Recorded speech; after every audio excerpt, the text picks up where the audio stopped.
Thank you for listening to Comics for Fun and Profit. You're listening to Drew, so that must mean Kyle's not around. We were moving him from one house to another today, and he doesn't know where any of his podcast equipment is. So we have been joined, luckily, by our good friend Eric from Kowabunga Comics. How you doing, Eric? I'm doing great. Hopefully, I can fill in the shoes of Kyle, or at least try and fill in the shoes of Mike from last week. He was awesome. Well, it's we just talked a little bit. It's been pre-pandemic since you were on the show. Is that possible? I think so, or at least very early pandemic. But it has been a long time. Well, we're glad you're back. We appreciate you taking some time out. And the last time we talked, you had been setting records at Cowabunga Comics, with Black Friday sales and free comic book days. So, what's been going on at the shop, and how's everything going? Honestly, I think this is pretty common across most of our industry, but things are still up. Sales continue to climb. Uh, Everything is coming back to, I guess, pre-pandemic patterns. So we're seeing, our gamers are starting to come back in. We've put some limits on how many people we have in our gaming spaces, but we've made some additional space to help kind of offset that. So we've got gaming back going on, which is phenomenal. Um, the comic sales themselves, I mean, we're up across the board in every category. You never really know with something like a pandemic. Are you going to see, a spike increase on new books? Is it going to be collected editions? Maybe it's going to be older back issues. But quite honestly, it's everything across the board has just been phenomenal. Our customers throughout the pandemic were just absolutely top notch. We serviced kind of every possible, I guess, need that people would have. We had people who wanted just to have their stuff mailed to them, which obviously we do a mail order business, so that was no thing. We had people who wanted to do contactless pickup, where we'd set a box outside, and a couple of days a week, we'd offer up, between these hours, if you want us to drop your box off on your porch, we'll do it if you're within the city limits. So we did a little bit of that. I think the great thing about it was that our customers pretty much just kind of kept their normal buying patterns going, or increased them. There was no, loss of subscribers per se of note. We lost a couple, but we gained a couple as well. And, overall, it was good as far as income goes. And since everything reopened a month and a half or so ago, we're just continuing to see more and more traffic in the store. We held a 25% off everything in the store sale last weekend, just to kind of put a little shot in the arm for our customers that have been so loyal throughout everything. It's the only sale that we've had this year, and I'm probably going to say it's probably our only sale that we'll ever do everything in the store at 25% off this year. That was We'll the have key wall too. Yep, everything. Oh, Yep. how'd I miss that? I got to follow your social media more closely. Facebook is definitely the best place to catch that stuff. I try and throw some things on Twitter here and there, but unfortunately, we don't have a social media professional to handle things. We just have me, and added on to all the other things I do. It just kind of falls through the cracks sometimes. But yeah, it's been great. And then, in the store itself, we've been doing just a ton of expansion. We, through the pandemic, continued to add back issues. I think we're encroaching 60,000 back issues out on the floor now.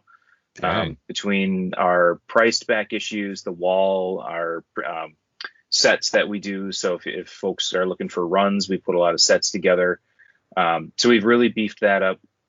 We've also got some new shelving in that's allowed us to increase some of our new books. Our indie sales have really been steadily growing across all publishers in the back half, and of course Image and Boom. But that's been good. And we built a new, I guess, cage section that's 16 feet on each side and 4 feet wide. It's all exterior facing, but it's all action figures. We had a couple of big action figure collections come in. So we've really, added a ton to the store. And then just to keep with the additions, we decided, what the heck, let's just do like some massive, exclusive cover program with Valiant and just really go all out. So our third Jenny Frison Shadow Man came out this past week. We did a Something's Killing the Children exclusive. We've got a couple of other exclusives that we went in with a friend of ours over in Iowa that are going to be coming out next week. We've got a crossover exclusive and a Department of Truth exclusive. And we've got a Ninjak Ashley Witter that'll be out in 3 weeks. We'll have another Shadow Man by Jenny. We will also have an Exo Man of War by Ashley Witter, and a couple other things that I can't yet divulge that are in the works that are pretty cool.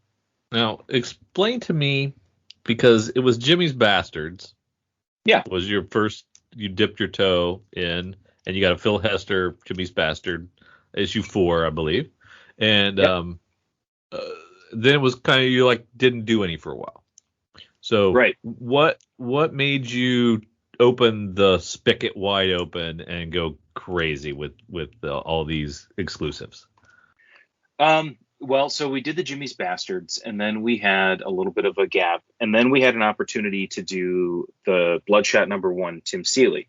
Yes. And that one went just incredibly great for us. I mean, the Jimmy's Bastards did great too, and that was obviously part and parcel with the Garth Ennis signing that we had. So, but the Bloodshot #1 Seeley exclusive was just, it kind of took us by surprise, actually, as to how popular it was.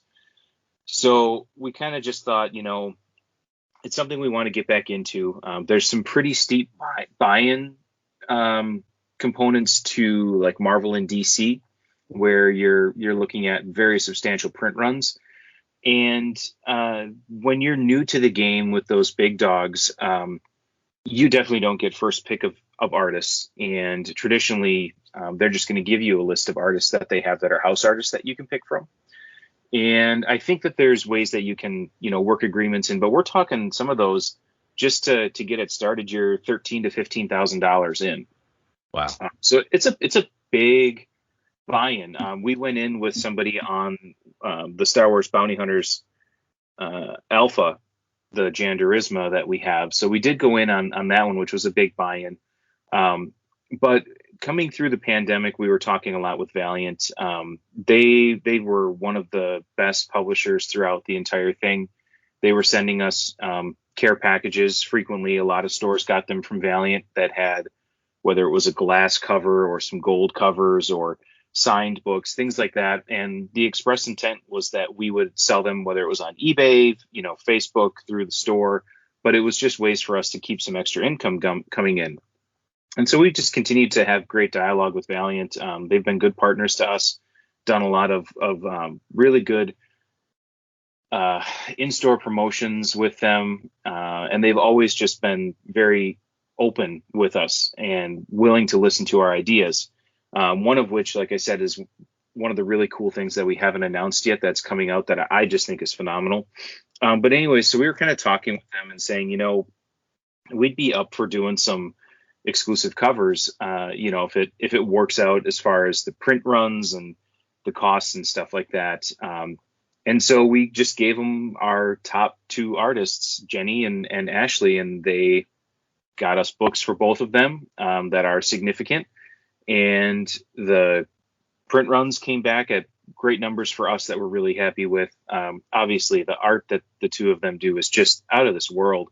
If you haven't seen our Shadow Man covers, you really should look at them. I mean, they are just gorgeous. And I can tell you that the 4th cover, and this is a Comics for Fun and Profit breaking news exclusive, will feature a new character on the cover. Oh, wow. Yeah. Just like our Ashley Witter Ninjak is the first appearance of Mina, who's on the cover. And the cool thing is there is not a single other cover in existence that has her on it. So you want the first appearance, the first cover appearance, that's going to be our Ashley Witter Ninjak #1. So it's just been really great working with them. They've continued to really meet and exceed our requests. And, it's a mutual partnership because we've been on a lot of phone calls with them throughout the pandemic, them saying, what can we do as a publisher to make your jobs as a retailer easier? And I'm happy to say that they've really listened to a lot of our feedback. And over the next I'd say 6 to 18 months, we're going to start to see some of the suggestions that James and I put forward, and um, some of the ideas that we brought to the table actually come to fruition. We've been having some very, very cool meetings with some of their upper employees, which is really, really cool that they're including us in this process. And they're including other retailers as well. It's not like we're the only ones just getting our way, but um, when you're valued like that, it's really easy to be a good partner both ways, right? So they're doing the things that we're asking to help grow our business, and likewise, they're giving us the tools that we can use to our benefit, and some of those are exclusive covers. That is cool. So I need to get back into the Valiant game. I haven't read much Valiant for a while, so I need to do that. It sounds like they're doing some good stuff. They are, and they're starting to, I think, get back. I don't want to say they're going to get back to the roots of Valiant, because it's impossible to ever go straight back to where you came from. But their leadership now was some of the same leadership that they had back when Valiant first launched, and they left and went other places, and they've come back home now, and they really know that it's a mix of things at Valiant that really made it as strong as it was back in its real peak. And that was a strong mix of creative talent. You had amazing artists, you had very good story writers, and then you had the uniqueness of a smaller publisher with a connected universe. And so to kind of get back to those roots, I think, is where they want to go. In the near term, they're publishing stories with strong creators. Obviously, Colin Bunn writing Shadow Man is no slouch. Right. So I mean, they're trying to up the game as far as the creative component goes. And I think there's going to be an eye towards some, line wide reset in a way, like not a full on just cut and switch and whatnot, but some way to kind of adjust back to a little bit more of the Valiant of old connected universe feeling. At least I hope that that's what they're planning, because that's what it sounds like they're looking to do. So yeah, I think, for those that have stepped away from Valiant, it might be a good time to check back in, whether it's with the ongoing Shadow Man, the upcoming Ninjak, or Exo that's going to be coming back here shortly. But yeah. What do you think of Bad Idea Publishing? I mean, whatever you can comfortably say. What do you think about their tactics? What they're doing, and do you have any? Are they coming back with like just a name change? Do you have any inside dope on that? Well, I would say first and foremost, to answer the question of how do I feel about them, I'll say we are the only store in the state of Wisconsin that sells Bad Idea comics. That's both good and bad. It's good because we know that if somebody in the Wisconsin area wants it, they got to come to us to get it, unless they're going to order it online from someone, which they can just as easily do from us. But it's also a struggle, because that means we are essentially left to field the requests of the entire state, or at least a good chunk of it. So it's been interesting. It has exposed new customers to our store, so that's great. But I will say some of the marketing campaigns, I guess you could label as innovative in ways. I guess you could also say that some of their rules are counter to the industry right now. One of the big things in the industry is speculators, and that's one of the things that Bad Idea doesn't really allow. You cannot sell more than one copy of a book to a customer. So it kind of limits a few things there.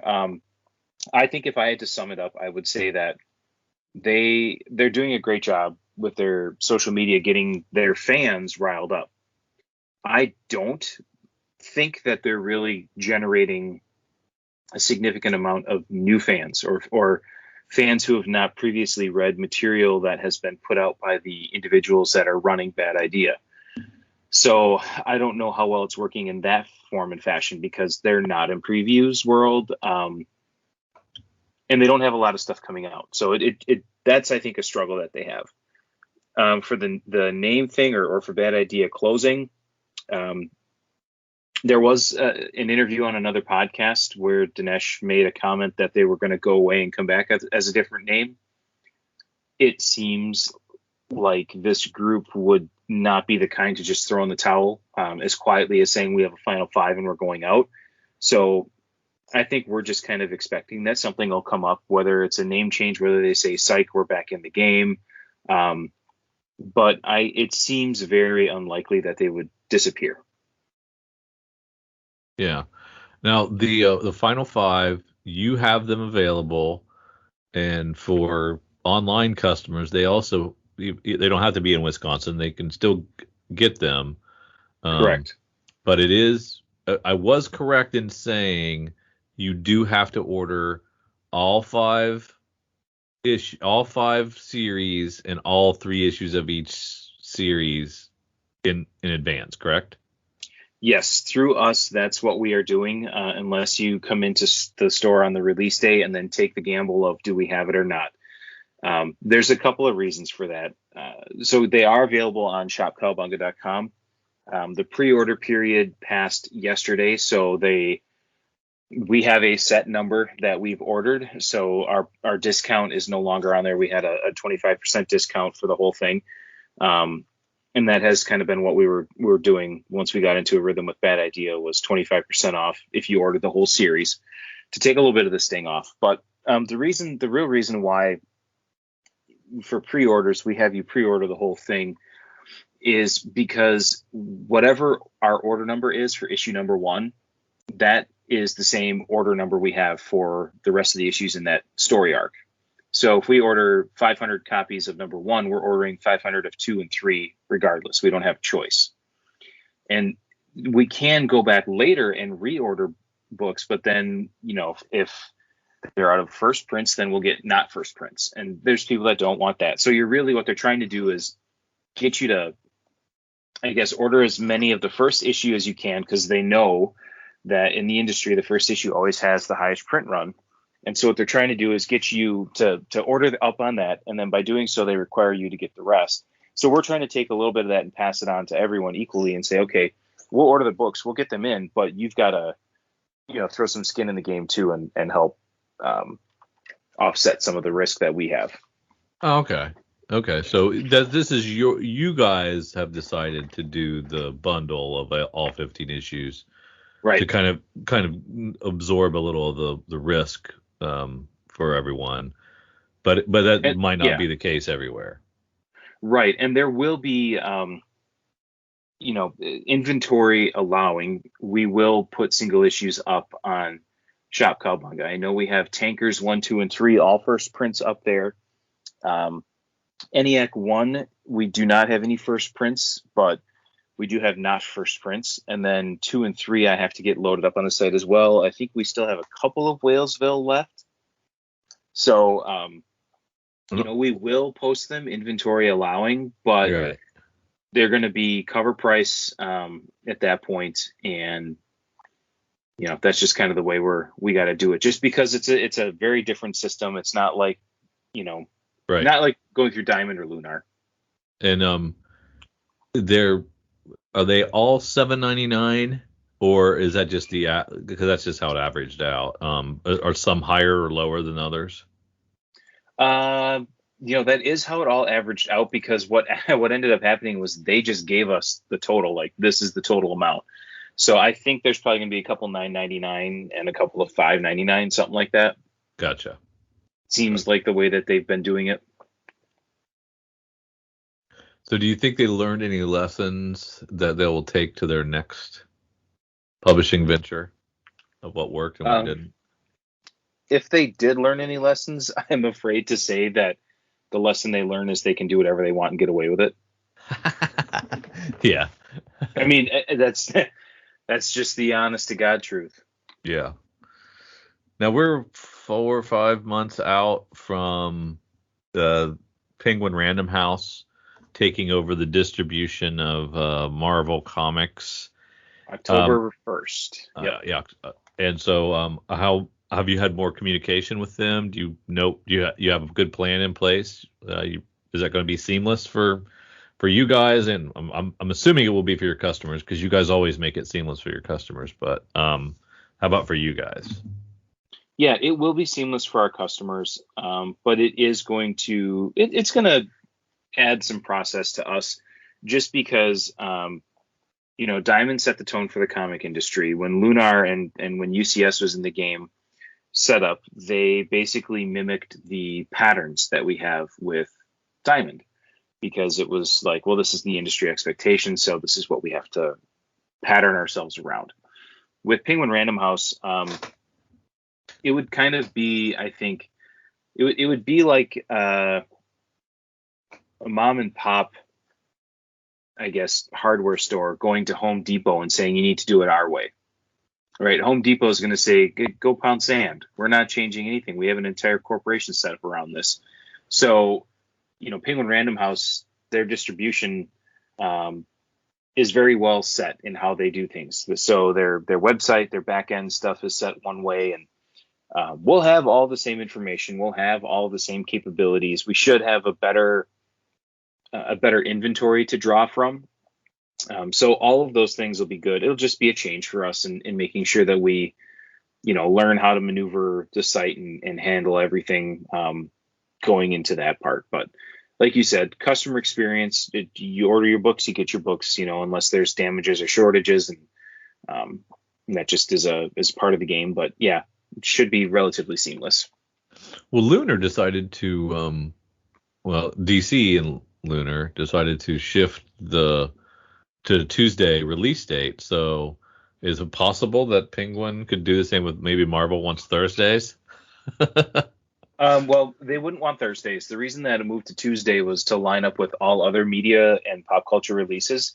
So like new music day, new movie day, new action figure day, I think for pretty much all other industries is Tuesday. And so that was why DC made the shift, or Warner made the shift for comics to come out on Tuesday, because it was a simpler marketing push. They could just do it all in one day. There is a chance, I guess, that we could see that. I don't really know for sure. And if it was to be changed, it would be Marvel or Disney making that decision, not Penguin Random House. Yeah, that makes sense. So now that I'm sure there's still going to be some shops that might be loyal to Diamond and Yep. will just pay the penalty and get their Marvel books through them. But I would guess the vast majority will go ahead and go through Penguin. Do we anticipate losing the print version of previews, or of Diamond struggling in any significant way financially? Let's break it down a couple of different ways first. So let's talk Marvel previews. Penguin Random House and Marvel have come out and said there will be a print catalog available. We even placed our first order for the October, or the October Marvel previews through Penguin Random House. So that will not be going away. DC has also said they're coming back with their previews, and I think the first one we're getting is we're getting it equivalent to the amount of Batman we ordered, or average number of Batman we ordered, or something. So they've got a physical previews coming back. They finally realized that if they want to sell books, they should actually advertise them. And I don't think we'll see previews go away as long as Diamond is around, because that is central to a lot of the agreements that they have. So they're technically, sellers agents. And so part of their contractual agreement is that they have to market the products and try to sell it. So I think that is one of their primary mechanisms to be able to sell things. Now, I think what's more likely to happen is you're going to see, the catalog is going to be the same, because DC hasn't existed and Marvel hasn't existed. Right. Inside the main previews for a while. But if other publishers drop Diamond, fail, whatever, I think you could see the size of previews shrink, but the price stay the same. I think that would be how they would look to cover some of the either lost revenue or defer some of the cost to print. But to the bigger question of is Diamond in trouble? That's an interesting question, and that's one that we can all make. You can make a quick and off the cusp assumption of, yeah, they're doomed without 80% of the comic market. But then you got to stop and realize that they're more than just comics, and comics alone are not their biggest ticket items. Their Diamond Select figure line is huge. I think they just inked some sort of like exclusive distribution deal with Funko, and Pops have been a huge thing for them. You've got Marvel Select, Marvel Legends. You've got, all of the figures, all of the T-shirts, and Jeppy's very diversified in pop culture. So he not only has Diamond, he also has E. Gerber, which most people would know as Mylights, halfbacks, and fullbacks. But E. Gerber now also does all of the Comic Care bags and boards, and so he's got that side of things. He has Alliance, which is his game distribution, which has Wizards of the Coast and Magic the Gathering stuff. So they're really diversified, and I think more than anything, you would just see Jeppy Enterprises maybe consolidating space, and if their product lines shrink, that's just what is going to happen. Now, I will say that we've seen a few changes in how Diamond handles things that would indicate that maybe there's a little pinch for money. But I don't know if that's just luck of the draw type behavior, or them doubling down to say like, well, okay, we got to keep our house in order. So we'll see. Yeah. I think that makes the most sense. Is they have their eggs weren't all in the comic basket anyway. So I mean, I'm sure it hurts, but right. Some of those other ones that you mentioned, my goodness, those could probably be a company unto themselves. So Yep. I think they'll be okay. Yeah, I think they will too. I think it'll just, there's going to be an evolution. Things are going to shift and change. But, I think in the comic industry, things were stable for an oddly long period of time. And I think now we're just seeing the shifts and the growth and the ebbs and flows. And just like anything that has growing pains, it's like an earthquake. There's aftershocks. It takes time for things to kind of work their way out and sink into place. So I think we still have another couple of years worth of shifts to hold on and watch. Yeah. Now, how were the collections? I know you are kind of a destination store for people to bring their collections to liquidate and sell. Did you find over the pandemic year that people weren't selling their comics, or they were more? And tell me some of the cool stuff that you got. So by and large, they weren't, because usually the times that we see people selling their collections the most are usually around time periods when money is tight, holidays, tax day, those kinds of things. And because the government was giving free money out to everyone, nobody was selling, everybody was accumulating. And that's why you saw prices for everything just go so dramatically higher, because you had people who maybe they wanted that first Miles Morales and it was like, oh, it's a $500 book. I don't have $500. Well, the government just gave me an extra $600. Well, hell, I'll pay $800 for it if that's what it is. I don't care. It's only $200 out of my pocket, because the $600 that came in, I didn't have that anyways. And so you just had that kind of perpetuate itself all along. And so really the people who were getting that money, who probably should have been, saving it or using it for other purposes, were just using it to buy things because in their mind it was money that they had never had. So whatever, if I didn't have it, I wouldn't have missed it. So why would I miss it if I overpay for a comic book? Now I've got this cool thing. So we anticipate in the next probably year and a half that we're going to see a significant uptick in collections coming in. Gotcha. But we did have collections coming in through the pandemic. A lot of it was more like people sitting at home going, I'm cleaning out this space, and I found some comics. I'll take it to the comic store and see if they know anything about it. What are the big things we got through the pandemic? We definitely had a couple of large collections come in. We had one where a gentleman was moving. He'd been collecting for 30 years. and just said, you know what, I'm moving and I'm in my 60s and I don't really read much anymore. So it's just time. Rather than move it into a new house, let's just sell it now. And so that was, I think, 25 long boxes. And he had great taste. He had darn near an entire Valiant collection of every Valiant book that came out, all the covers, ratios, everything. So that was cool. And his three other big favorites were Alex Ross, Adam Hughes, and Star Wars. So couldn't have picked a better time to have full runs of most Star Wars books. Also had a lot of really great Ross and Hughes covers. One of them was the Legion 23 Supergirl sitting on the moon, which was a very sought after Adam Hughes book. So we had, that was a great collection. And of course all the Catwoman covers. So that was a really good one for us. What else? We had a lot of little collections that would come in with, 100 books, and 95 of them would be dollar bin fodder. And then you'd have like just some really random issue of Detective that was like a $200 book. You're like, oh, okay, well, that's good. An older Detective or an older Spider-Man.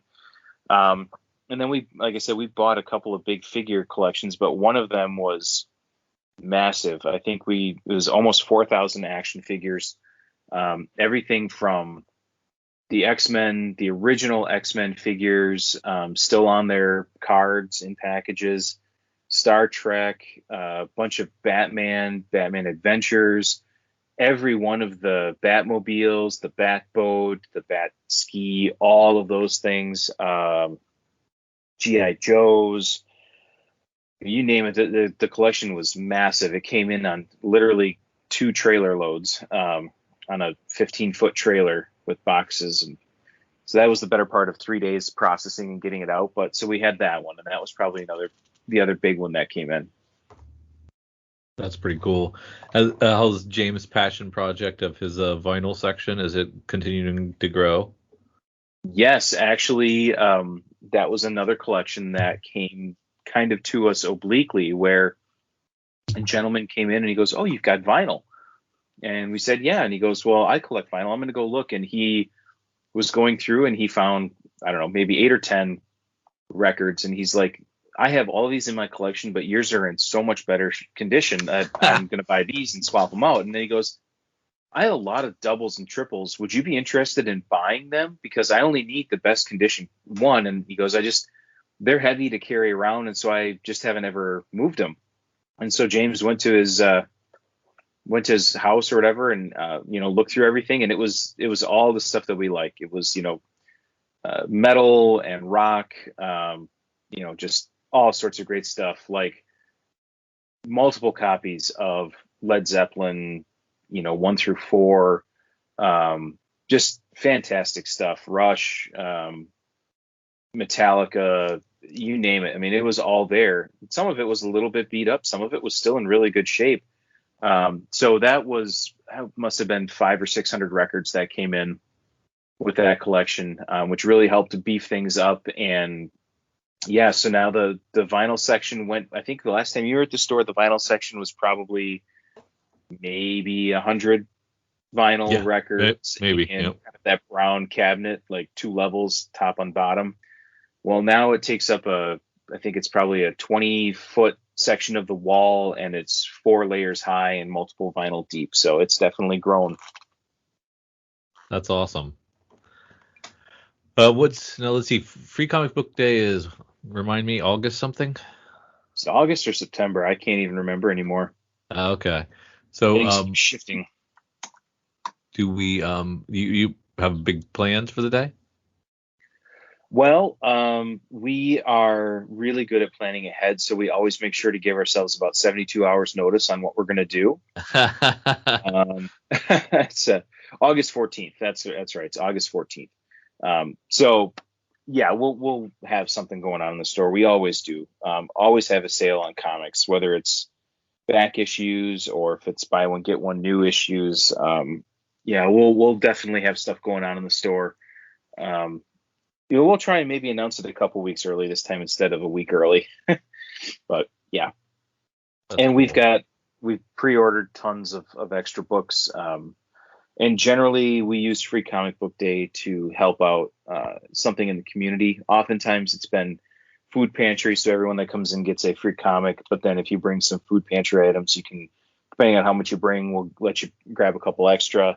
However, this year, with it being kind of closer to fall, usually around Thanksgiving time, we, on our Black Friday sale, will extend an additional percentage off if you bring like gently worn or new winter clothing, gear like that, because we have a couple of group homes in the area that have folks who just can't live on their own, whether they're older or they're younger, and their parents are unable to take care of their needs or have passed on. So we try and help out with those group homes to make sure that they have what those guys and gals need for the winter. So it'll be something like that, but we'll definitely have some form of donation component to it. Yeah, that was kind of exciting for me. I collected a bunch of my Free Comic Book Day books and gave them to my daughter, who's children's librarian, and she had a summer reading program, and so she would report back that, when some of the kids that would just really geek out over the ability to get a free comic, and they poured over them looking at each one and like, oh, this is great, I want this one, oh, I want this one too. And so I'm going to make sure that I ordered a bunch from you, so that I'm going to have a lot more to give her for her next cycle of summer reading programs, so she can expand it and give away more comics, because kind of cool to see kids young and old, and girls and boys grabbing comics and reading them, and that's what it's all about, right? Yep, that's the name of the game on that holiday, is really to get comics into new people's hands.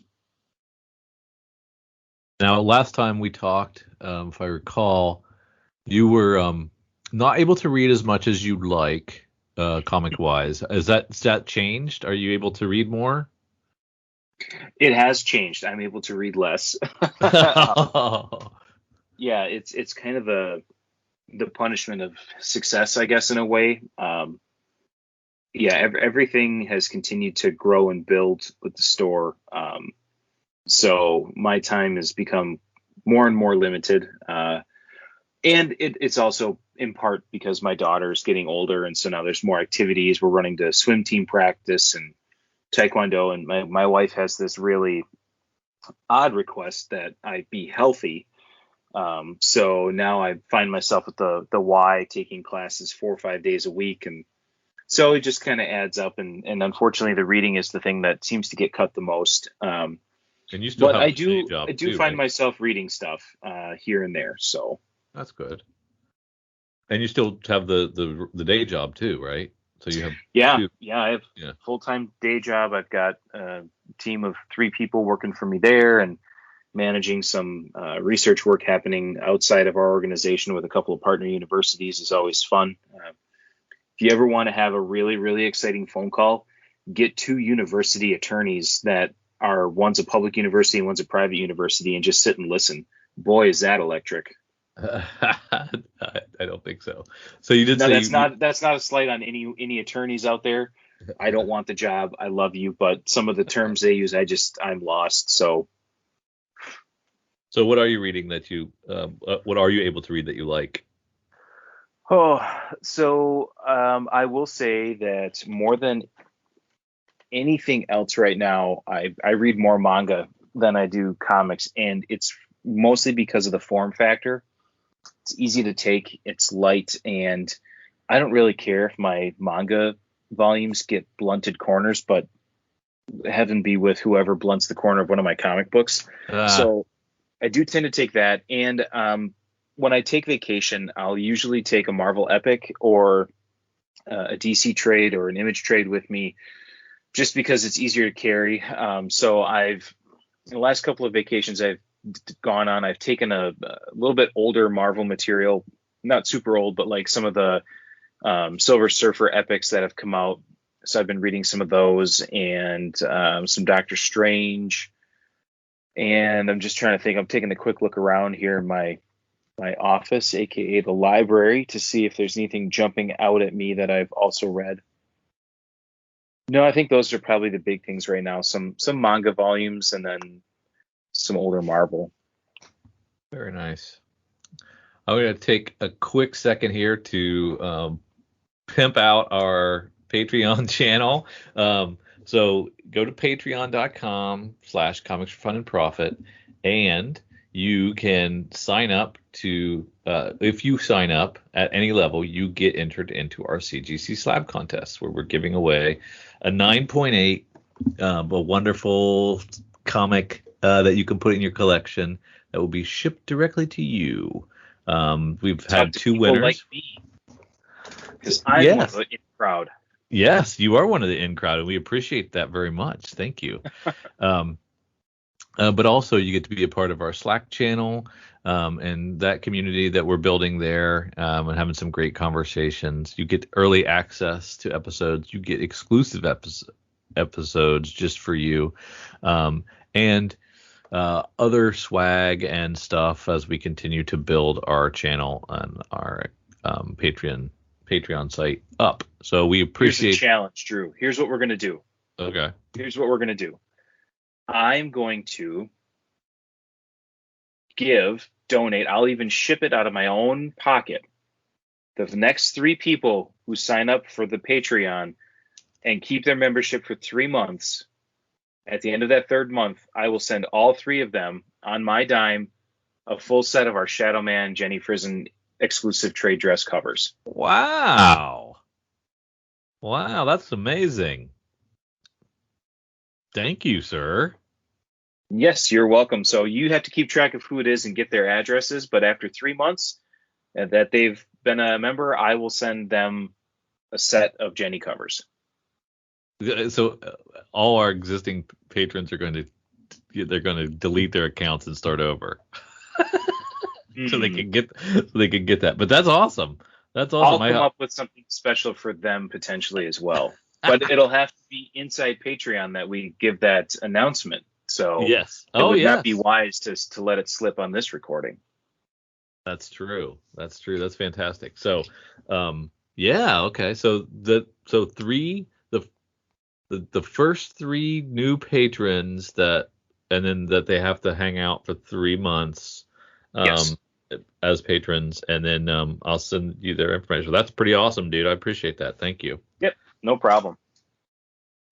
So let's take a look. Let's segue over seamlessly to your FOC, and why don't you run this, man? Because this is your baby, and I should probably have it open. I've always been curious how, like, you sometimes you really expand. You've really expanded, like, the things you select. It used to be like one comic that you would put a thumbnail in, or a couple. And then it's grown, and now it's toys, and now it's other things that you highlight. What is the method to your madness on what you put in the email? That is it things that you like, or things that you think other people like, or a combination of both? Combination of both, to be 100% honest. Yeah, the list has evolved over time. It used to just be as simple as go to Diamond and grab the thing that says final order cutoff books for the week. And that was all fun and games, and it was good, and it was, I built a process around that. But like you said, the list has grown lately, and that's because I found this new link that they created that is basically what they call new to order final call. And for those that really want to get nerdy in the weeds on Diamond stuff, or I guess comics in general, but it's easiest to see on Diamond items. If you look at the item order code, you'll see that there's a pattern, and it's always a 3 alpha character for the month, a 2 numeric character for the year, and then a 4-digit item code. So, May 210001 is going to be the main previews catalog.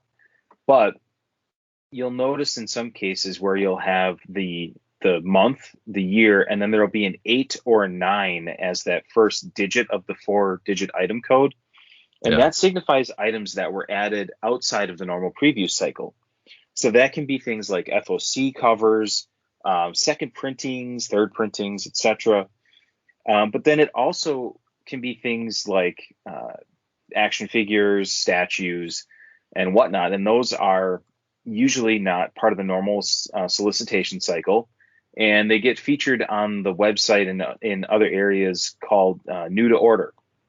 And what they've done is they've created a button now where you can see the new to order final call, they call it. Now, it's the exact same thing as FOC. They just don't put it in the FOC tool that they already own, but they generate a list of all of those additional new things that have that 8 or 9 in it that are available for order. And oddly enough, that order deadline coincides exactly with FOC on a Monday night. So I thought, well, shoot, we might as well just bring those in too, because those are things that a lot of people ask about that, it's one of those things where it's like, hey, can you get, and I have to go hunt it down and go, oh, I could have got, but now it passed because there's never any notice of anything. So this way we try and get it out there. And it's things like Star Wars figures are always a big one for us. Funko Pops, and so if we see them when we order them, great. But if we don't see them, then we miss them and people are looking for them and we feel terrible. Obviously, we're predominantly a pre-order game, but doesn't mean we can't try and be a little better. So in the spirit of being a little better, I have started including additional products of note that I think people are going to want.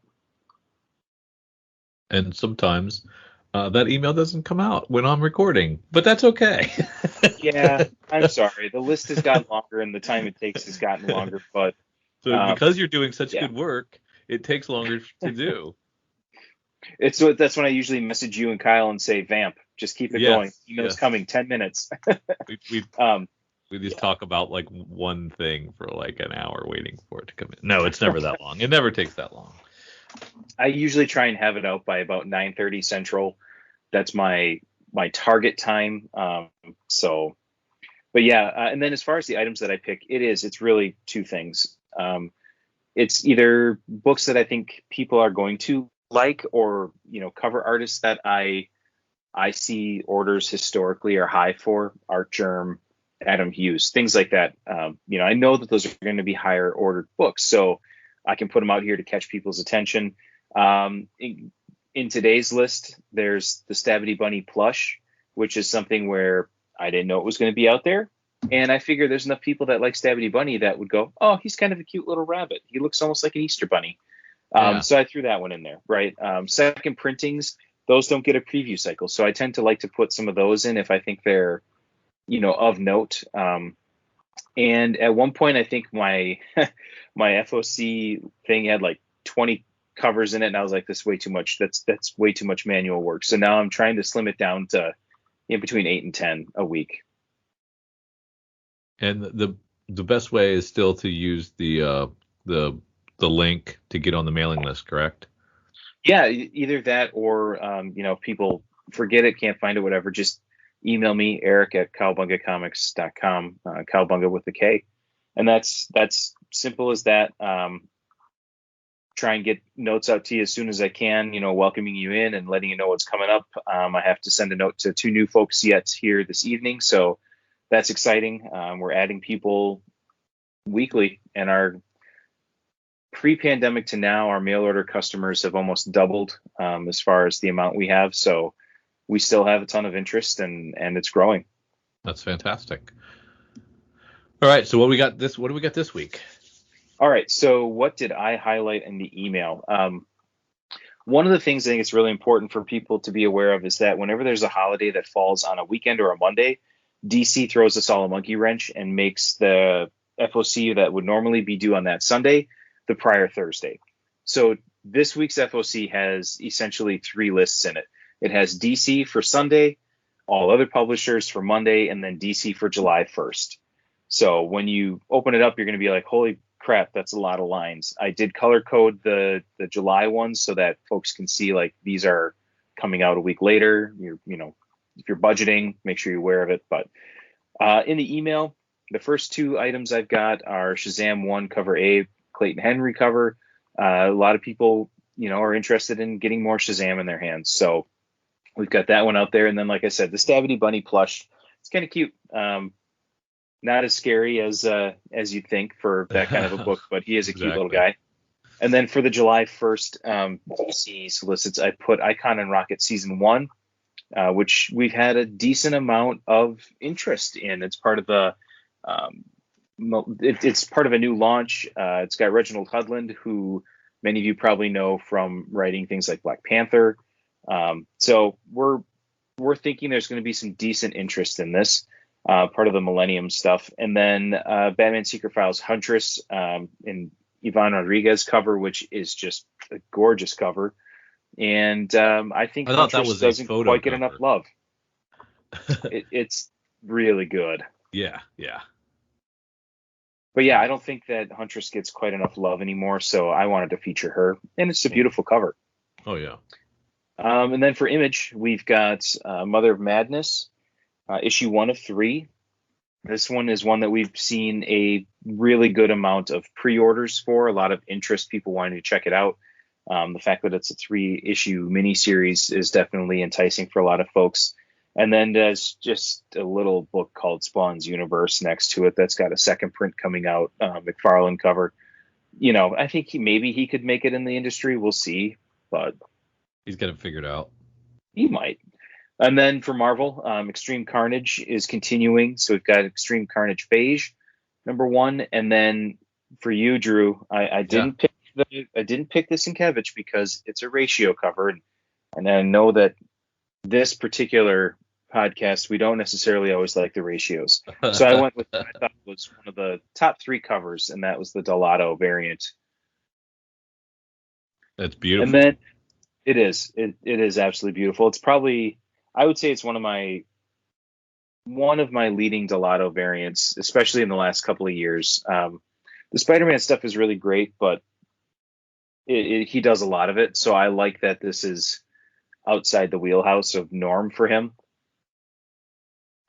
And then as far as the last couple items from our fun section, got a really cool little pop DC Batman from the an original DC cover. So I think the way that they've designed the box is it's a smaller pop than normal.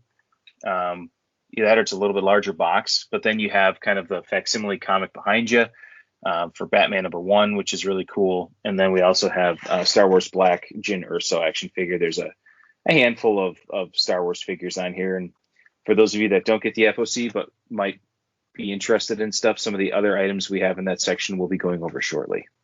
Fantastic. I'm looking at the color coding for the 2 different DC offerings. That is extensive, isn't it?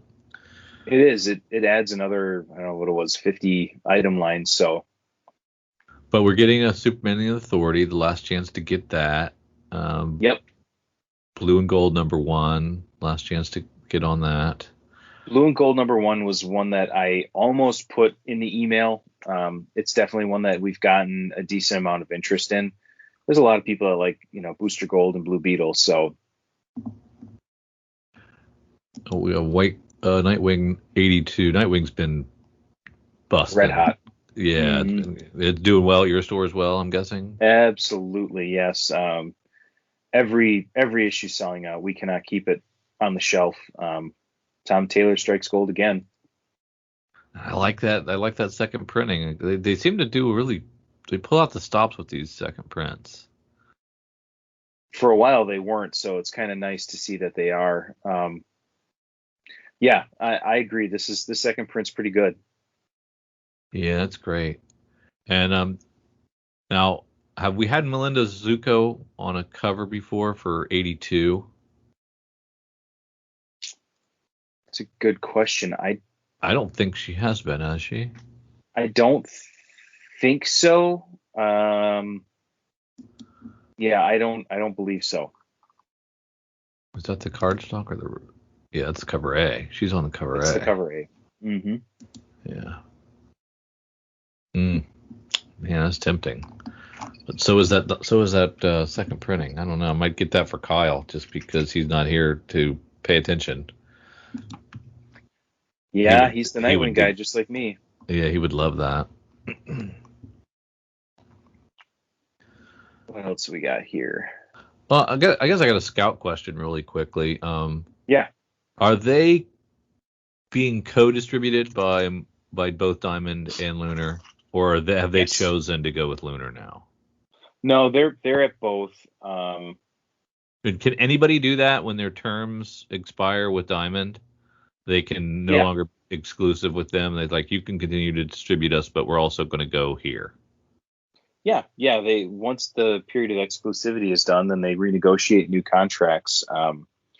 Yeah, they can do whatever they want. Obviously, So you're going to see more of this? I don't know. I don't really know. I think we're all waiting to see how long Scout does it.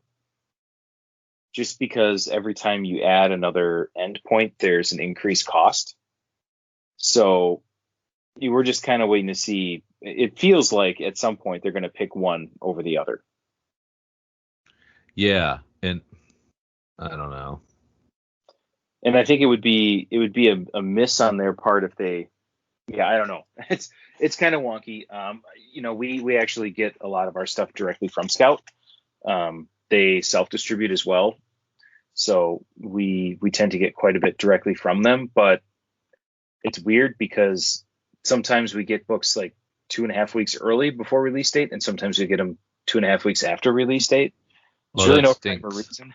Yeah, so it's kind of like, well, hedge a bet. Who are we going to go with now? So yeah, it's a little wild west with them, but we make it work.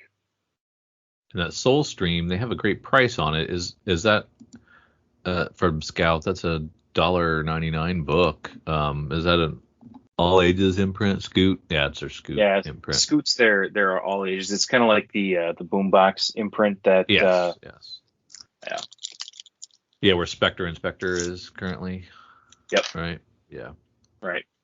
And I I think like.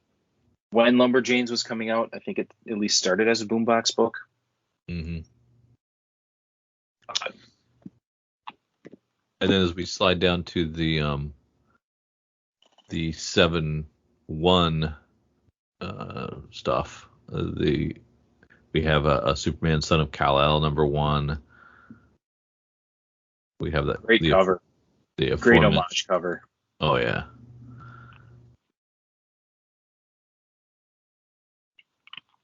And of course, I think like you were going to say, Tom Taylor writing. Yeah. Can't go wrong. And it's your last chance to get some of the free Comic Book Day books from DC. Some higher priced ones, right? Yeah, they've got some free comic book ratios. When did that happen? It's cowboy country. I don't know. Now, that just kind of defeats the whole purpose, doesn't it? Because I mean, you're a retailer. You're buying these to give to customers to grow the habit, not to lose more money doing it by having to buy a $5 book. Ours is not to question. Oh my goodness. We love you, DC? Question mark. Yes. Now, I guess the specker in me would say, go, go, go, and now I want those, but practically, I just think that's silly, and it's not what Free Comic Book Day is all about. Yeah, I mean, I guess the nice thing is, even though it's a 1 in 20, it's $5. Yeah, sure. I didn't justify it enough for you. No, I guess not. And then now we're getting, and then Nightwing 78 is going to a third printing. That's cool. Anything else from our distinguished competition there at DC that we want to highlight?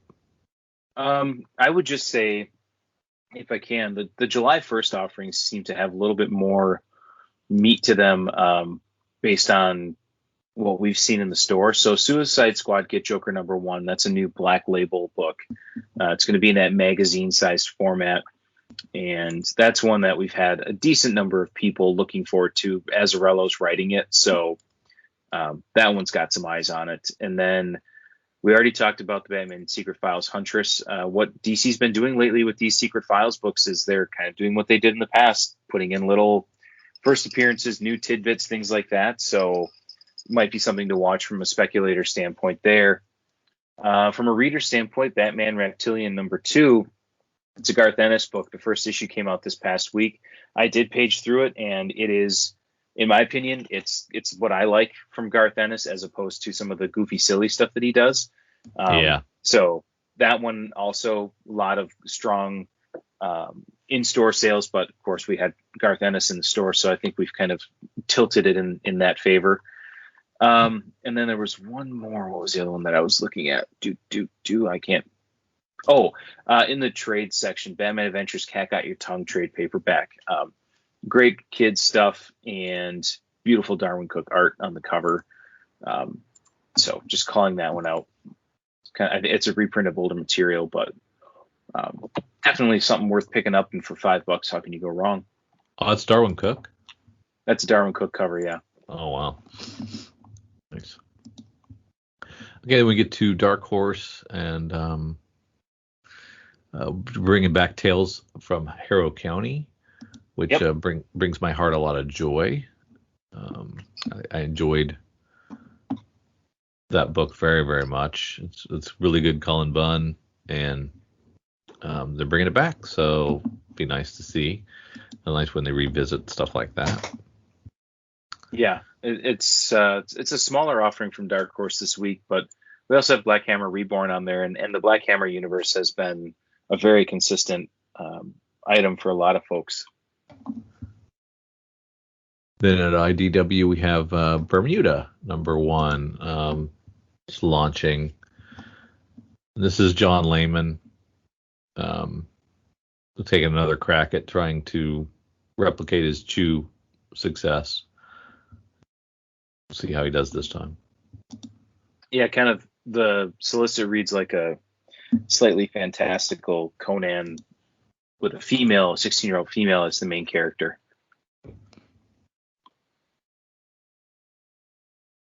Like nothing he's done since Chew. So we'll see. For those of you who are bilingual or Spanish as your primary language, we've got Lock and Key, Bienvenidos a Lovecraft, which I believe is the first trade. Welcome to Lovecraft. That is in Spanish, which is cool.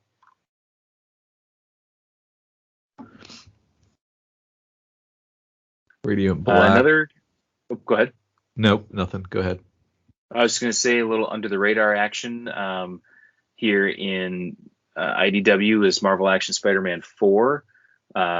Solicit has us saying, who is Screwball and what does this mysterious villain want? I believe this will be a first appearance of said villain Screwball. And the last time that I remember something hitting big on the Marvel Action Spider-Man was it Yellow Hulk on the cover of one of those Marvel Action books that just went completely bonkers. Yeah. So, or who was on Spidey senses tingling, maybe? In that web of Spider-Man, that Jesus. Yep. Yeah. Now this is from December of 2020. So yeah, they're right on it. They are pumping it out. What is the deal there? My goodness. IDW, you get the Marvel license and then you slow pedal it? Come on. Yeah. And then down at Image, we have that Mother of Madness that you mentioned. The Radiant Black I'm really enjoying. Yep, that's been a big one. And then Skybound X is also, the first 2 issues have sold really well for us. Oh, that's great. Yeah, kind of the crossover component to Skybound or whatever has been well received. Yeah, that could have went either way. Yeah, yep. Siphon #1. This is a 3-issue series from Patrick Meany and Mazen Ashraf with art by Jeff Edwards and John Calise. Looks decent. Yeah, it's a really interesting premise. This idea of an EMT can kind of take pain away from people, but as a result, he ends up burdened with all their pain. So it's kind of an interesting idea. Yes. And then Drew has to borrow money from his kid's piggy bank because it's Walking Dead Deluxe 19 time. And that's first Michonne for most of you who know that. And we've got 1, 2, 3, 4, 5, 6, 7, 8 covers for me to buy. And would you miss those days when it was just 4 covers? I do. I think when we go to 20, we'll go right back to 3, I think. So it's funny. I don't blame them. They milk it, and I'm looking forward to seeing do we know what Liefeld looks like? Yep, there it is. He didn't do bad. Hid those feet, of no course. No pouches, but no feet. Yep. That's funny. From Marvel, we have Alien. It's been a really good book. I've enjoyed the first Amazing Fantasy. I'm curious. I'm going to check that out. I want to see what that's all about. This relaunch. Carrie Andrews both writing and doing the art. Yeah, it could be good. And then my last chance to make my decisions on all the Moon Knights that I've already ordered. I'm assuming these are the same ones that were in pre-order cycle. They haven't added new ones, have they? They have not. Yes. Okay. Remember to look for the 8s and the 9s in that fourth to last digit position. Yes. Those are great. Would love to have the Hidden Gem Sienkiewicz, but a little outside of my budget. Yeah, it's a nice cover. Yeah. And then we have Star Wars Bounty Hunters Jabba the Hutt, #1. One of the books, series of covers that have been selling really well right now are the Sprouse Lucasfilm 50th anniversary variants. Some of the covers that they've come out with are just phenomenal. We have another one with Darth Vader 14, so if folks are collecting those, just be aware that that'll be coming out. Okay. I think I missed this. How long have they been doing these? On the 4th or 5th one now, I think. Yeah, that is really there's nice. Been some really nice ones. Yeah, I like those. Thor gets an annual. Yeah. No Donnie Cates writing on that one, but they say it's his first. Sure, Thor's had another annual, but I wonder if they do legacy numbering on annuals. Right. Let me see. They do not. At least not on the dress there. For those who enjoyed Venom 35, aka 200, got a second print and a ratio variant of that. Of course. That did well for you, right? People seem to like that book. Very well. Yeah, I think. Well, actually, I can tell you exactly how many of those I brought in. Let's see here.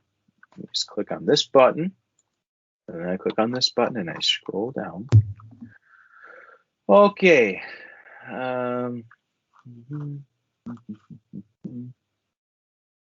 580 copies for mail order. And then in the store, we had another 380 copies in the store. Wow. Almost 1,000 copies of almost 1,000 copies. A $6 book. That's and we're down pretty to awesome. Yeah, we're down to I think maybe 40 across all the covers total. Well, was there one in 1,000 variant? No. Wish there was. We would have gone for it. Yeah, it would have been easy, right? Yeah, the highest one they had was 1 in 50. I'm surprised. That surprises me. Have they changed their tune on? Well, no, we just saw some big ones, so interesting. From Boom, we have Dark Blood #1 from Latoya Morgan and Walt Berna with a Val Delandro cover. That's very nice. And Latoya Morgan worked on Walking Dead as a screenwriter and Into the Badlands. So sometimes those showrunners or those writers don't translate well from TV. Sometimes they do. We'll Gotcha. We got Proctor Valley Road #5 of 5. Proctor Valley Road has been a very strong seller for us. Oh, really? Yeah, continuing to stick with it. Grant Morrison not going crazy Grant Morrison, just enough Grant Morrison, I guess. Just enough crazy. Yeah. He's not on 11. He's kind of dialed her down to about 7. So, yeah, we've had a lot of people really speaking highly of it. That's cool. I think nothing left in Boom for me. I think the next one that just needs to be called out is Deja Thoris versus John Carter of Mars #1 from Dynamite. There's a cover for everyone here. Yes. Yeah, they certainly like their ratios, and that's cool. They've got some really great ones. Obviously, any of those Perillos are just fantastic covers. He's such a great artist. And then they have several 8s there in their order codes with all those FOC and exclusives. Correct. See, I'm learning. I have to admit, I am a sucker for the James Bond stuff. I love James Bond, and I actually believe of all of the licensed properties that Dynamite has, they actually have done some of their best stuff with James Bond. A lot of the Bond stuff is very true to character.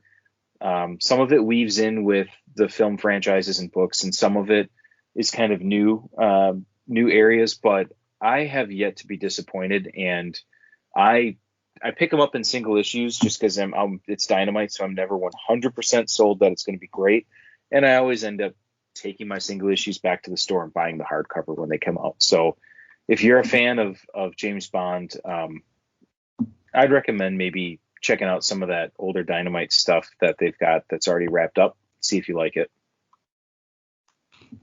I had to check and see what a $636 Metroid resin statue looked like. Gee, many Christmas. Did it wow you? No. Oh, But I don't know who Meta Ridley is. So Kyle would be yelling at me right now because he'd say, yes, you do.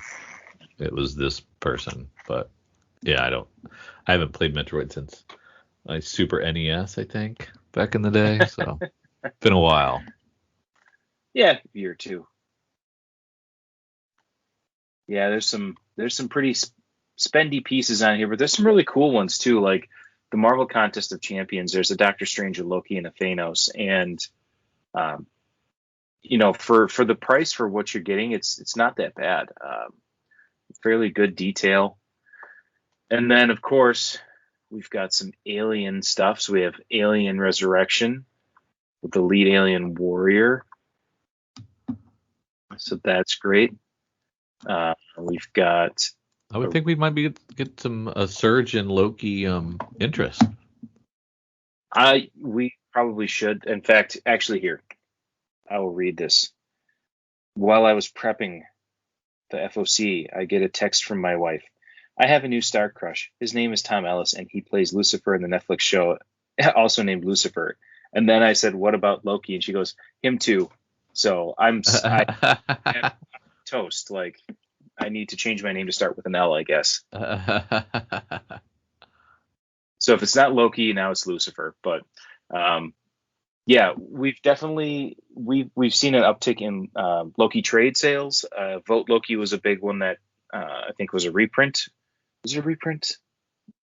Well, we got a bunch in not that long ago, and we sold through almost all of it, and a lot of the Loki stuff that had been packaged up in trades prior. So definitely getting Loki. And I need to go back to a Black Mask. I Oh, finally okay. get my last issue. I think it's my last issue of Last Song. So the fourth issue came out, and I get to find out what happened with the band. So that'll be a good one. I'm glad it's fine. I think it's the end. Maybe not. With Black Mask, you never know. You never know. The beginning can also be the end sometimes with them. Yes, yeah. You'll just enjoy that number one issue. Enjoy it and cherish it, because you might not get another one. For those of you who are traditional football fans and root for Liverpool, there's some pops here for you. I'm sure it's going to throw a few people for a loop when they see pop football and then they go, who the heck is Roberto Firmino? But they'll figure it out when they see that he's got a soccer ball with him. So yeah, okay. And then I have to call it out. There are a number of folks that are into Pokemon, and there are some Pokemon pop games here available. We've got the Charizard, which is great. The Charmander, the Horsey, and the Pikachu sitting.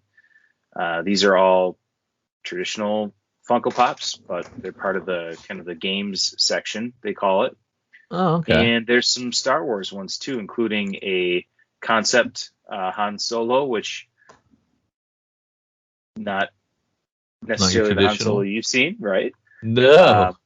Concept Stormtrooper, Snow Trooper. So there's some cool stuff. If you like some of that concept style art, kind of fun. Yeah, there's great stuff in here. I quite frankly, I really like the addition of the extra stuff. So it's worth the extra time for me to see all the new added things and expanded offerings and I just like the opportunity that I get to maybe grab one of these things right before the cutoff. It's kind of cool. Makes me feel special. Yeah, and I've also noticed too that it really, for me, for mail order stuff, it's one of those things where if people are aware of it, then they can buy it.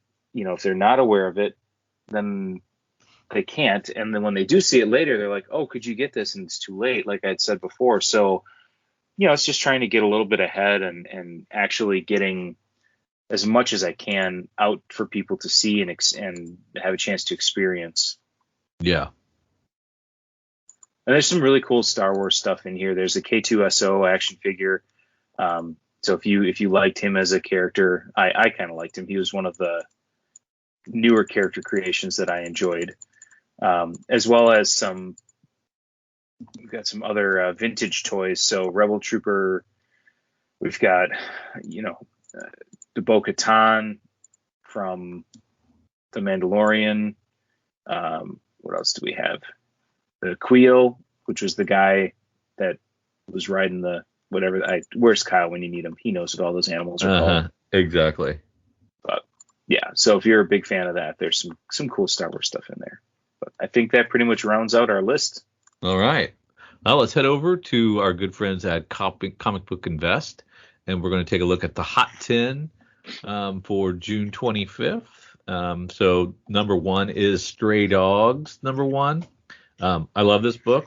I cannot believe that raw copies are going with over $100. I'm going to have to dig the copy out and send it on its way because I can't imagine that's going to stay up that high. Right? 9/8 hitting 400. It's insane. Yeah, I mean that's like a key. You could get a key for that much. Injustice Gods Among Us, Year 3, number 7 comes in at rank 2. Based on set photos from the Flash movie set, the Supergirl character looks exactly like Lara Lane Kent, Superman's daughter, whose first appearance is in this issue. This has caused the book to jump from the dollar bins up to $35 to $40. That's crazy, and if you're right, that's great, but it sounds like a far-fetched stab in the dark to me.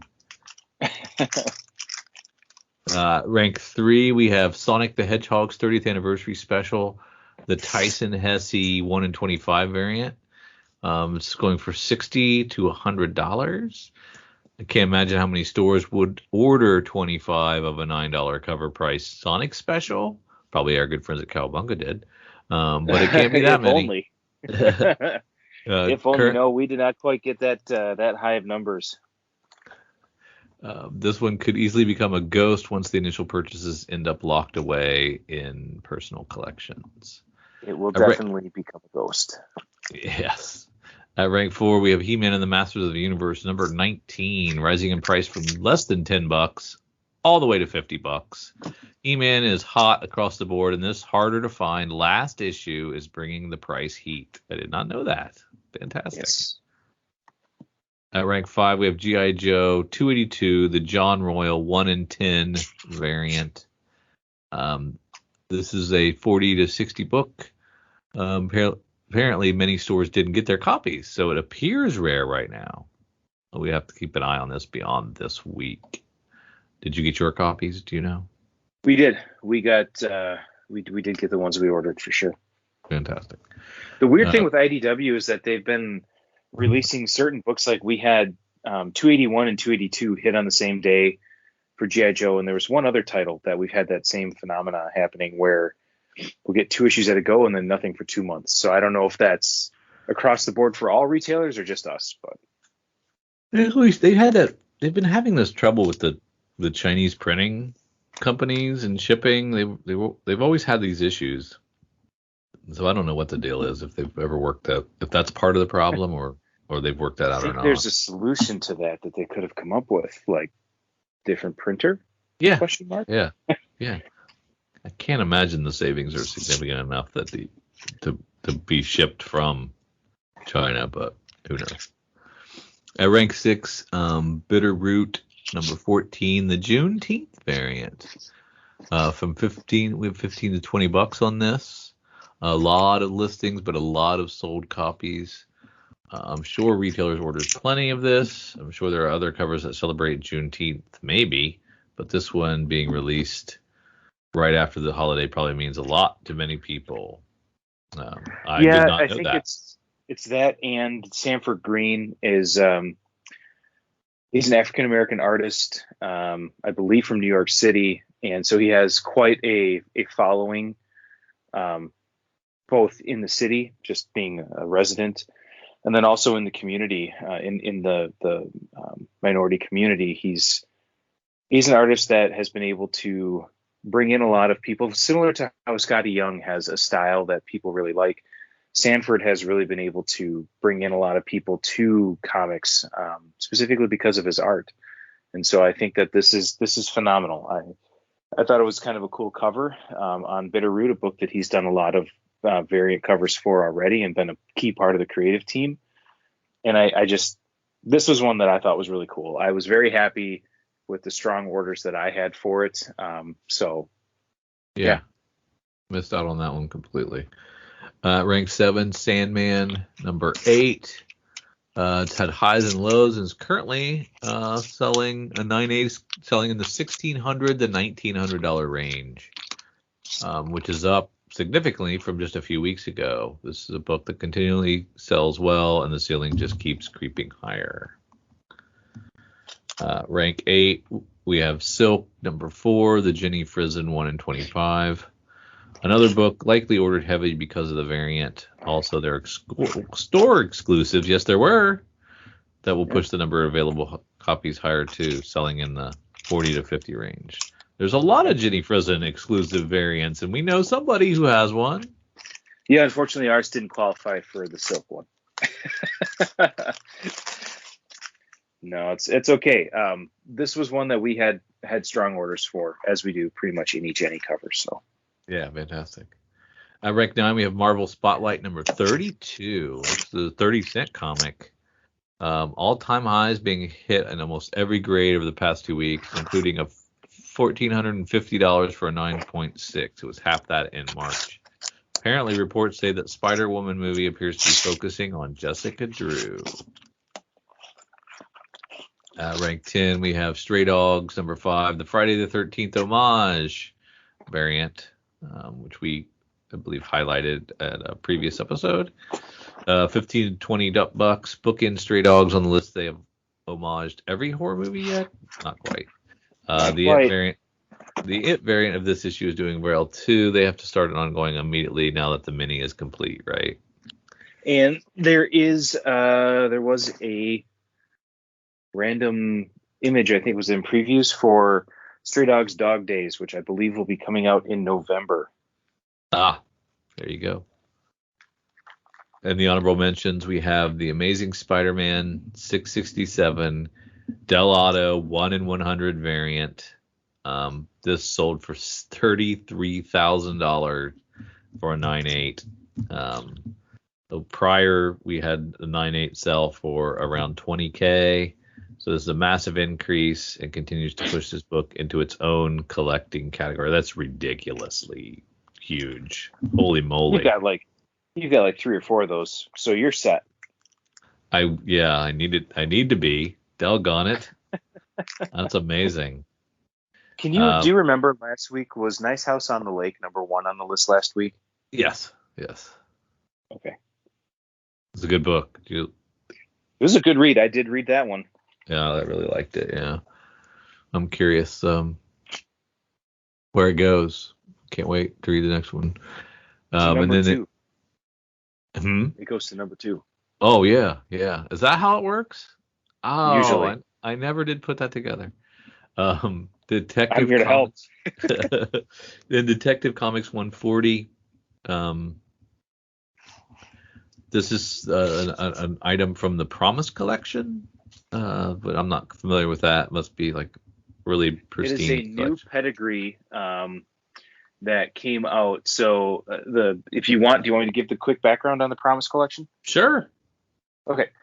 So I'm going to cliff note it the best that I can. I did some research on it. It is the newest pedigree being recognized by CGC, and it was a collection that it was 2 brothers. The story starts with 2 brothers. One of them was a comic collector. The other one wasn't.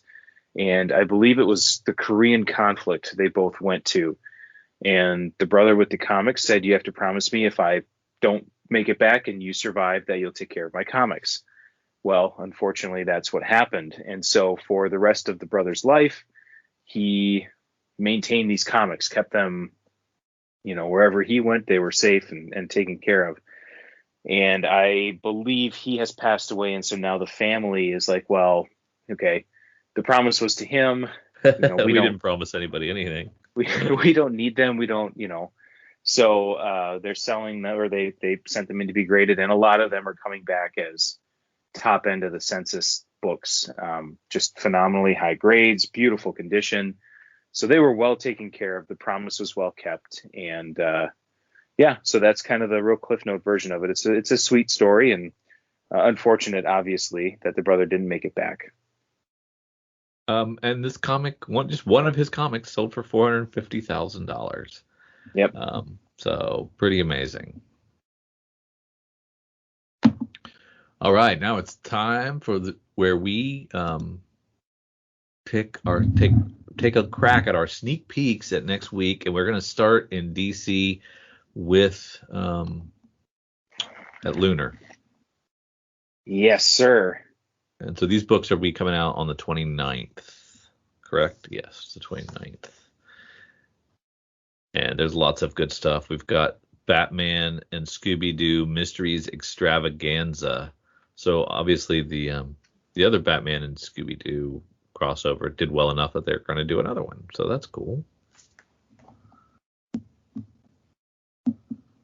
What else do we have here? We've got a Catwoman annual. Looks good. We've got Green Lantern getting the 100-page super spectacular for his 80th. Yeah. Green Arrow. That'd be nice. And I do like the a lot of these covers. I like a lot of these covers. Wow. Dan Moore, you get the 40s, the 50s, 60s. Yeah, those are fantastic. Well, how many are any of those a breakout? Or is there a breakout cover for your store? Well, I mean, we'll always do probably Neil Adams will be one of the stronger ones. Derek Chu has really developed a following, and then the Jen Bartel covers are always good for us too. Nice.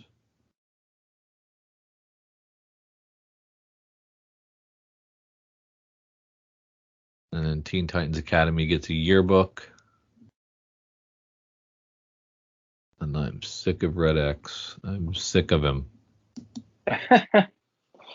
Yeah, you and a lot of other people. He seems to be fading fast, unfortunately. Yeah. Or fortunately, I guess, for you. Yeah. Drag something out, man.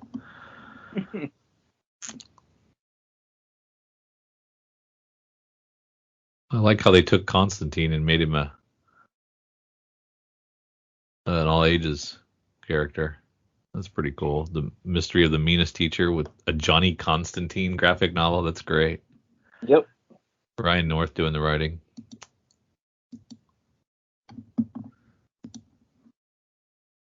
Now we can slide on over, unless you had something, we can slide on over to Previews World and check out what they have to offer. Let's hit up Previews World. Look at an image and right off the bat, the first two titles. Crossover continues to be strong, and Department of Truth is up, and up. Yeah. And that crossover, this is Zdarsky taking over, right? That'll be great. Yes. And like I said, both of these are ones that we will have exclusive covers for. The reason we haven't listed them yet is because, like I said, we're partnering with somebody and we have a smaller allocation of the print run intentionally. So these will get listed on shopkowabunga.com as well as we'll post them on social media and stuff too. So. And then we have a series of Walking Dead second printings for 10, 11, 12, 7, 8, 9, 7, 8, 9, 10, 11, 12. Yeah, I believe they all have 1 in 25s, just like 1 through 6 did.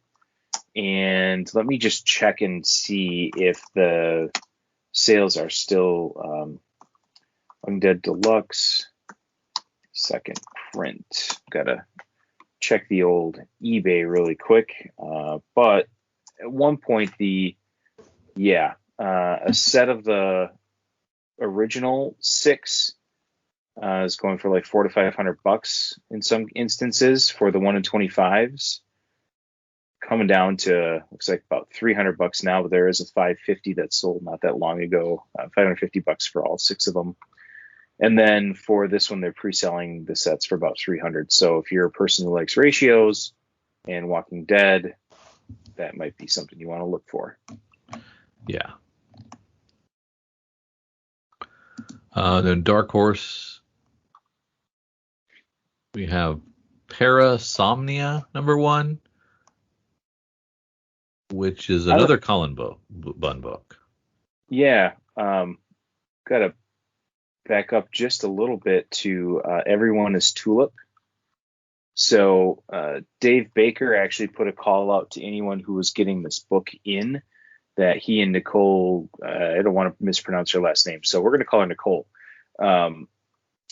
They signed book plates. So we have, for anyone who pre-ordered Everyone is Tulip, they'll be getting a free book plate signed by them. And then we do have excess stock. So if you are a person who is interested in picking this book up, we will obviously sell it to you at a discount. And we will include a book plate while supplies last, which was really great. He reached out and he sent him on his own dime and took care of everything. So that was really neat.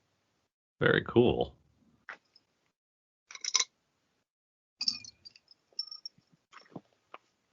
And that's all I had from them. Let's take a look at IDW. All right. Kanto and City of Giants. Kanto continues to be a a very strong seller for us. Amazing story that Kanto just continues to do that over and over Mm-hmm. again.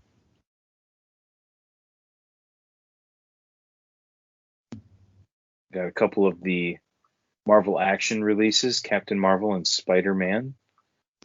And then, of course, got to have some My Little Pony and mix it with Transformers. Yeah, like God intended. Oh, for those of you that are collected edition fans, this coming week we have Sonic the Hedgehog IDW Collection Hardcover Volume 1. This is a book that if you are interested in Sonic and you did not pre-order it, you're probably going to want to, and you are interested in getting it, you're going to want to get to your store right away, because this thing is probably going to sell out very quick and get expensive very quick. Just a hunch based on how things have been going.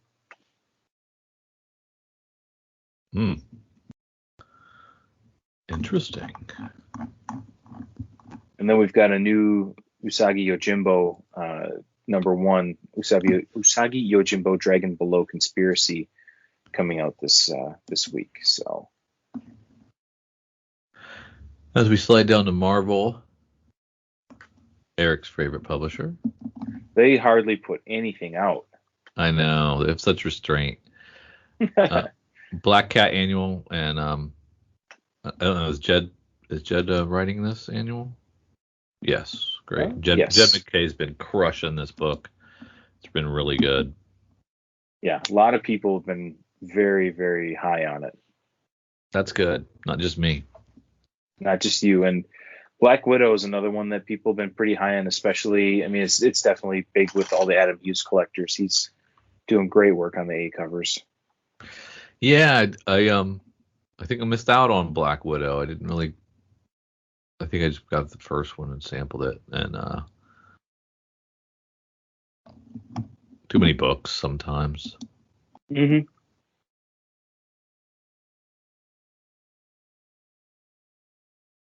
Got Giant Size Amazing Spider-Man Chameleon Conspiracy. Comes out this week. Yeah. Nick Spencer writing that one's one that has gotten a lot of people interested in it. Do we know who the new Spider-Man creator is going to be yet? We heard. That's a good question. I don't recall off the top of my head.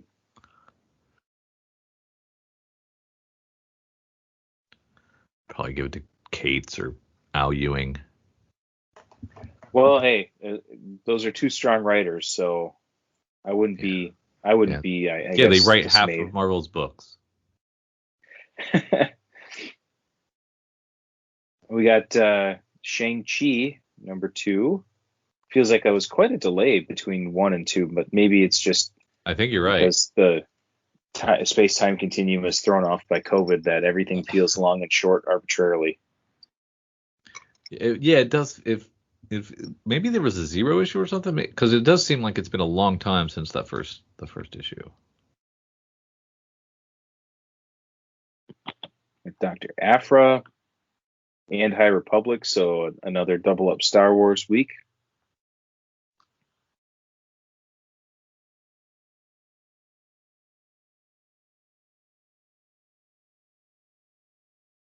And that's all I had from the good folks at Marvel. We slide down into Dynamite.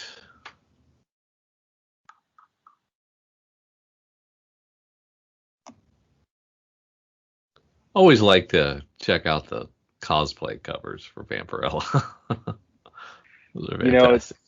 There are some that you kind of, well, I don't remember what some of them are. Some of the Red Sonja ones where it's kind of like, wow, there's a lot of work that goes into that. Oh, man. All the chainmail. But no Red Sonja this week. It's Sacred 6 Vampirella, which actually the Vampirella B cover is absolutely gorgeous. Very harkening back to the olden days of those painted covers. Mm-hmm. So yeah, I like that. It's very nice. Yeah. As we slide down to Boom, we get a second printing for Basilisk. So that first issue. Another Colin Bunn. That was a very strong seller. Dune has slowed down for us, but Basilisk was a very, very strong seller. And we have Spectre a new Power Inspectors. Rangers Unlimited, Edge of Darkness #1. Oh yeah. And Spectre Inspectors finishes its 5-issue run. This is a Boombox title. I enjoyed it very much. That was good. I am all ages, so I'm allowed. You are in that age range. Yes, I'm all ages. We only find them when they're dead seems to continue to be sought after by folks. It had a real a big initial first issue, and it's kind of regressed, obviously, but it's held steady after, I would say, issue 2. It's actually kind of held steady. I think there's a lot of people that believe in Al Ewing, and he's earned that after his run on Immortal Hulk. So, as we go to the back half, folks, we've got Barbaric, #1 from Vault. We've got Broken Gargoyle, Sin and Virtue from Source Point Press. These books are ones that tend to go unnoticed because they're not on FOC and they're back half. And some of those Source Point books become very hard to get very quickly. Yeah. There's not a lot of not a lot of non-FOC guys though, are there? Well, it's pretty much publishers and then a couple other big ones, and the rest are non-FOC. So there is a decent amount. But I mean, another one of these is this Carpenter Tales of Science Fiction, Hell #3. This Storm King Productions is something that's not an FOC, and anything John Carpenter, it tends to sell. Now, John Carpenter's not writing it, but just carrying that name, that's a title that can sometimes escape quickly. I didn't realize Source Point wasn't on FOC. For some reason, I thought they were. That sucks. They're pretty significant publisher to not be on FOC. How about Behemoth? Are they on? Behemoth is not on there, no. Yeah. Or at least they're not consistently on it. Some publishers, some books come and go, and I don't know what the rhyme or reason is with that, but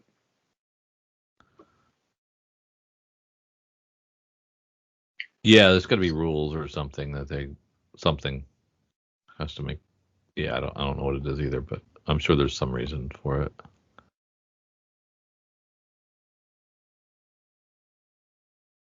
I guess if you put all your efforts into a previews push to get your book pre-ordered, and you're like, well, I don't want anybody to reduce their order, so I'm not going to go offer FOC.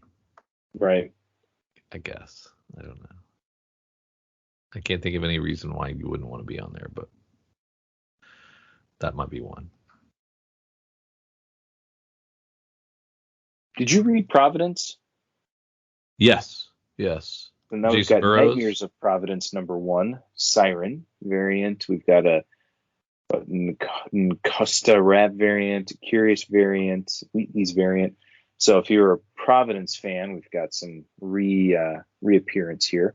And it's really nice just to see something from Avatar Press that's not an old reprint. Yep. And then Red Room #2.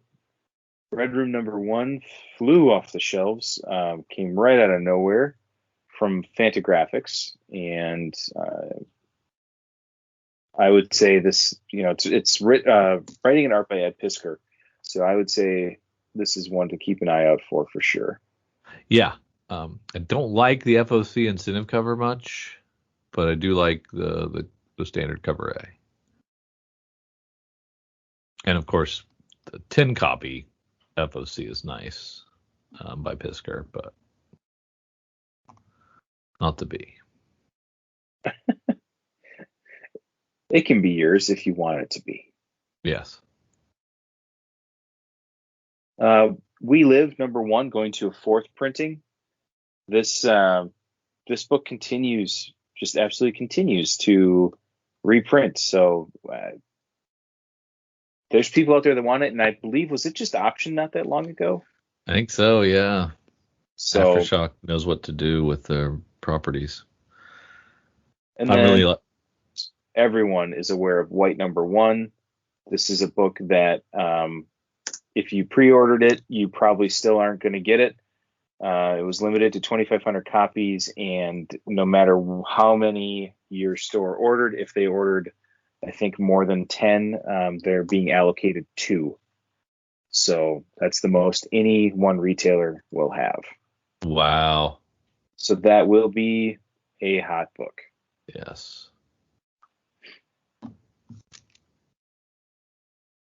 You promised me darkness. It's still very hot. And that is all. Eric, as our guest host, please give us your guaranteed lock pick, spec pick of the week. White Number One. That's a good one. That is a good one. I am on the fence. I think I'm going to go with crossover number 7.